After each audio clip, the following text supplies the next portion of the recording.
Welcome to British Focus, where we dive into the heart of Britain's turbulent political landscape with candor and a critical eye. Today, we explore a saga that has left many of us both shocked and disillusioned with the state of our political establishment. In what can only be described as an unprecedented and dramatic twist, our very own Lady Chief Justice Dame Sukkah, the country's most senior judge, has delivered a verdict that will be remembered for generations. This historic decision, following a series of exhaustive investigations, has not only unseated former Prime Minister Boris Johnson but has also laid bare the dark underbelly of political maneuvering and abuse of power that has, for too long, destabilized our national narrative.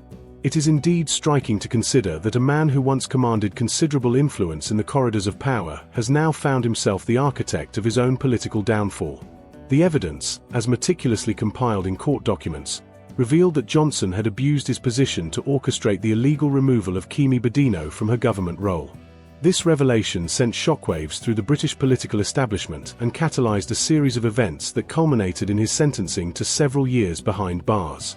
For those of us who have followed the ups and downs of British politics, it is a moment that forces us to pause and reflect on the principles that underpin our democracy, accountability, and the rule of law. As we engage with these events, one cannot help but feel a sense of foreboding about the implications for our political future. Boris Johnson's imminent imprisonment raises a host of questions regarding the stability of political leadership and the integrity of our political parties. Many view Johnson as the last vestige of a once unifying force within the Conservative Party, a figure whose charisma and political acumen had, until now, offered hope to those who felt disillusioned by the fragmentation of traditional party lines. Yet, with his fall from grace, the hope of a political comeback, a potential unifier against the rising tide of Reform UK and the discontent within Labour, seems all but extinguished. Our audience is invited to consider the irony here. A leader who once seemed indispensable in bridging the gap between the disaffected and the mainstream now finds his political legacy tainted by corruption and the abuse of power. The details laid out in court records show an intricate web of alliances, betrayals, and calculated maneuvers where political allies were leveraged and government officials manipulated to achieve personal gain. Such revelations are not only damning in their immediate effect but also serve as a stern reminder that no one, regardless of their former status, is above the law. It is particularly fascinating to observe the ripple effects this scandal has had on both sides of the political spectrum. On one hand, there is the Conservative Party, now scrambling to regain its footing after witnessing the erosion of public trust. Internally, there is palpable panic as longtime supporters and political insiders alike realize that their best hope of countering the meteoric rise of Reform UK, indeed, even the prospect of a Johnson resurgence, has been decisively quashed by this legal judgment. The notion that Boris Johnson might have staged a dramatic political comeback, perhaps as a trump card in an increasingly fractious party, now appears to be nothing more than wishful thinking. His conviction, coupled with the damning public sentiment, has effectively severed any realistic prospects of a return to political prominence. Meanwhile, the rapid ascent of Reform UK and the growing influence of figures like Nigel Farage have provided a stark counterpoint to the chaos within the Conservative fold. For those of you following our discussions, this development is as much a symptom of a broader crisis in British politics as it is a catalyst for change. The public's appetite for accountability and transparency is insatiable, and recent opinion polls have revealed a surprising shift in voter sentiment. A shift that, for many, marks the end of an era. The sentiment that once embraced Johnson's bold, albeit flawed, approach now increasingly turns to disdain, with critics labelling him one of the most damaging prime ministers in the country's recent history. It is also worth noting the poignant impact this scandal has had on those who were once seen as rising stars within the party. Kemi Badenoch's ousting, now revealed to be a calculated move in a bid to consolidate power, adds another layer of complexity to this unfolding drama. Many analysts argue that her removal was symptomatic of deep-seated tensions within the party, a microcosm of the wider ideological and strategic rifts that have long been festering. What might have been a promising career trajectory for a dedicated public servant was instead derailed by a ruthless, politically motivated agenda. As viewers, we are left to wonder about the many unsung stories of ambition and betrayal that lie hidden beneath the polished facade of political life. Furthermore, this episode raises serious concerns about the overall governance and ethical standards within our political system. The fact that such abuse of power could be orchestrated at the highest levels, and only brought to light through painstaking judicial scrutiny, casts a long shadow over our democratic institutions. It is a stark reminder that the mechanisms of power are, at times, susceptible to corruption, an observation that should prompt all of us to demand higher standards from our elected officials. For those who are passionate about the future of British politics, this moment is both a call to action and a solemn warning. We must remain vigilant and hold our leaders accountable, lest we find ourselves repeating the mistakes of the past. As we navigate through these turbulent times, it is important to engage in a critical dialogue about what these developments mean for the political landscape of our nation. The convergence of legal reckoning and political upheaval presents us with a unique opportunity to reflect on the values that underpin our society: integrity, transparency, and the enduring principle that no one is exempt from the law. In this context, the verdict delivered by Dame Sukkah is not merely a legal milestone but a symbolic moment in our collective journey towards a fairer, more accountable system of governance. For those of you who have been following these stories closely, I encourage you to share your thoughts and join the conversation. What does this verdict signify for the future of our political parties? How do we reconcile the seemingly disparate worlds of power and accountability? These are questions that merit deep reflection and spirited debate, and I look forward to engaging with each of you on these issues as we continue to explore the evolving narrative of British politics. It is striking to observe how fiscal policy, often seen as the dry bedrock of government operations, has suddenly become a battleground for heated political debate and intense public scrutiny.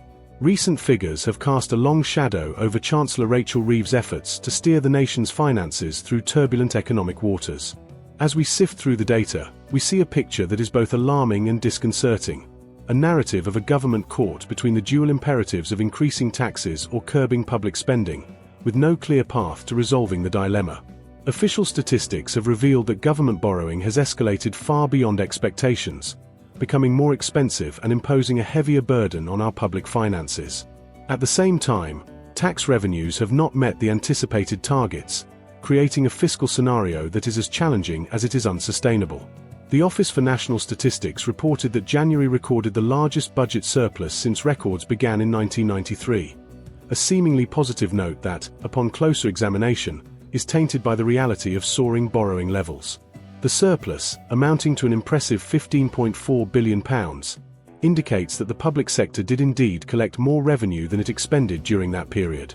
However, this silver lining is quickly obscured by the revelation that borrowing had risen by £11.6 billion compared to the previous year.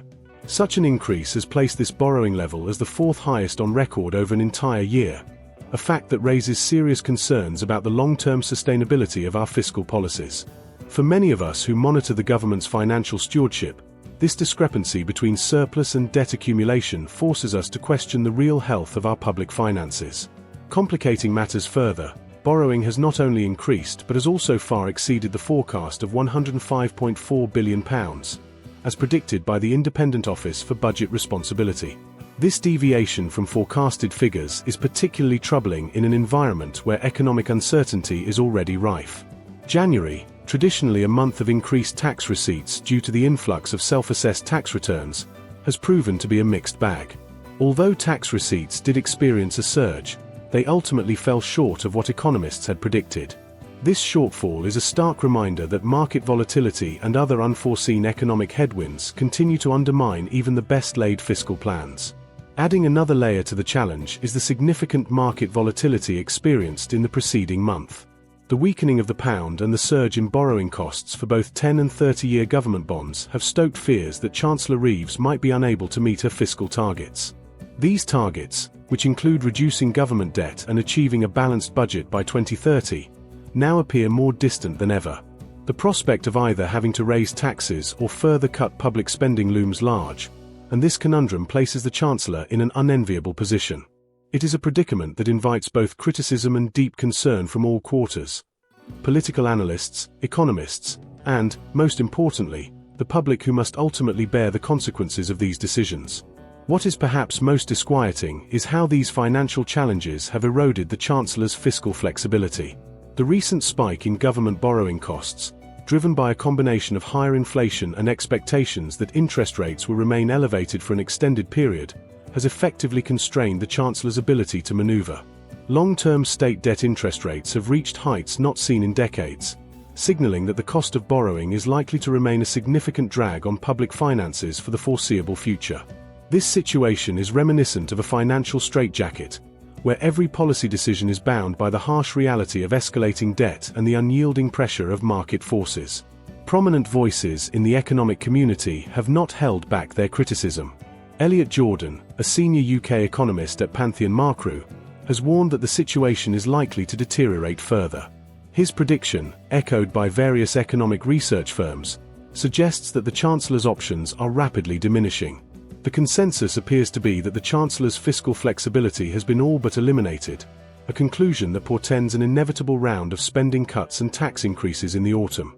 Adding to this grim outlook is the analysis by Capital's UK's economist Alex Kerr, who asserts that to comply with her self-imposed fiscal rules, the Chancellor would have no alternative but to either raise taxes or slash public spending. With a fiscal update scheduled for the 26th of March, all eyes are now on the Chancellor, as the nation braces itself for what could be a pivotal moment in the future of British economic policy.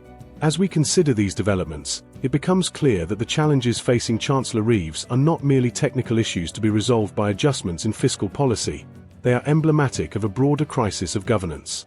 For many, the rising borrowing costs and the shortfall in tax revenue are symptomatic of deeper structural problems within our economy and public finance management. There is a growing sense among the public that the current administration is struggling to maintain a delicate balance between fiscal responsibility and the need to stimulate economic growth. This struggle is not just about numbers on a balance sheet. It is about the very future of our society and the kind of economic legacy we wish to leave for future generations. I invite you to reflect on these issues as we navigate this critical juncture in British politics and economics. How can we reconcile the need for fiscal prudence with the imperative to invest in the public services and infrastructure that are vital for our country's progress?